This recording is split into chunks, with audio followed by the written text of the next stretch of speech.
doing a factory reset, nothing. So they told us, if you suspect your phone being infected with Pegasus, just throw it away and buy a new one. You say in 2021, the scandal surrounding the Israeli spying software Pegasus had already caused quite a stir in the European Union. Numerous governments had secretly used the software for years to monitor activists or members of the opposition. Now, let me just explain to people what Pegasus is. Pegasus is a spyware, and so they don't need you to click on anything. Normally, you have to click on something, give people, and then they can infect your computer or your cell phone.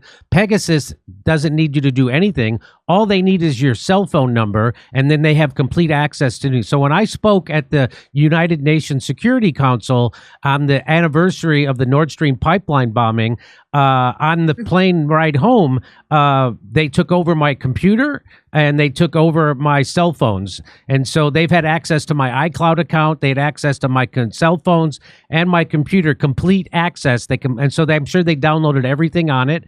And that's another, a kind of a Jeffrey Epstein type way to try to control people, to try to get compromising material on them, to blackmail them. And so that happened to me. And you say the German Federal Criminal Police Office and the German Foreign Intelligence Service are also said to be using a variant of the Pegasus software. At the beginning of this year, the scenario was repeated in Italy with spyware from the U.S.-Israeli company Paragon. The European Union institutions have nothing to counter this. They are either helpless or unwilling, or both. So what do you say? What is your position now? What should we do? What is happening? Well, I mean, when this Pegasus appeared, and you are right, you do not need to do anything.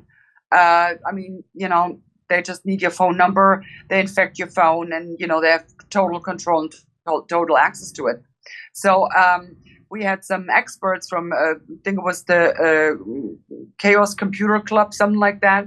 So, and they were pretty much telling us, if you have the suspicion that your phone might be affected with it, there wasn't even anything you could have done about it. I mean, you couldn't root it, or, there was no way of just, doing a factory reset, nothing. So they told us, if you suspect your phone being infected with Pegasus, just throw it away and buy a new one. That's pretty much the only thing you could do. On top of that, what was quite clear, yes, that was a spyware that was used was exclusively available to governments, because we're talking really big dollars here. So for one of those licenses, we're talking like $100 million, right? So, I mean, your neighbor could not afford that if he wanted to, spy on you or something, right, or your boss or whatever. No. This was actually spyware that was deployed and used by governments. And not only were they spying on their own citizens, but they were also spying on citizens in other countries. So it was just, yeah. But for some reason, the EU Commission didn't really see that big a problem with that, right? I wonder why. Hey, come see us on tour. We're going to be in Toronto, Red Bank, New Jersey, Northampton, Massachusetts, Concord, New Hampshire, Oxnard, California, Rutherford, New Jersey, New York, Edmonton, Calgary, and Vancouver. Go to jimmydore.com for a link for tickets.